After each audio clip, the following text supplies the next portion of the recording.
Mari kita memahami pajak penghasilan atau PPh dalam beberapa menu. Yang pertama ada PPh pasal 21, berlaku untuk penghasilan yang diterima oleh wajib pajak orang pribadi dalam negeri. Nah, penghasilan tersebut dapat berasal dari pekerjaan, jasa, atau kegiatan lainnya. Nah, yang kedua ada PPh pasal 22 yang dikenakan kepada badan usaha, baik badan usaha pemerintah maupun swasta yang terlibat dalam aktivitas perdagangan, baik ekspor, impor, ataupun reimpor. Dan yang ketiga ada PPh pasal 23 yang dikenakan atas penghasilan yang berasal dari modal, jasa, hadiah, atau penghargaan yang tidak termasuk ke dalam potongan PPh pasal 21. Keempat, ada PPh pasal 24 adalah pelunasan pajak atas penghasilan luar negeri yang diterima oleh wajib pajak dalam negeri, dan pajak ini dapat dibayar atau terutang di luar negeri. Yang kelima ada PPh pasal 25 adalah pembayaran pajak yang dilakukan secara angsuran setiap bulan selama tahun berjalan. Dan yang keenam ada PPh pasal 26 dikenakan atas penghasilan yang berasal dari Indonesia dan diterima oleh wajib pajak luar negeri kecuali ada bentuk usaha tetap di Indonesia.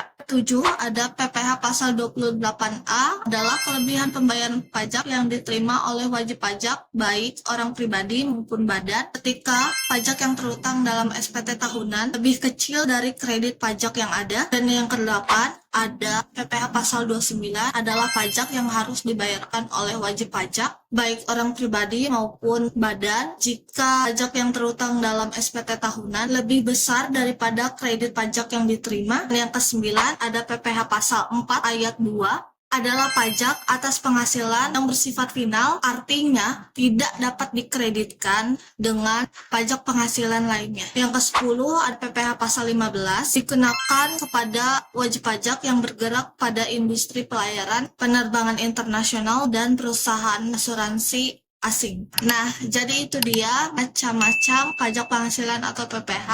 Jadi, mana nih yang kamu gunakan? Komen di bawah ya.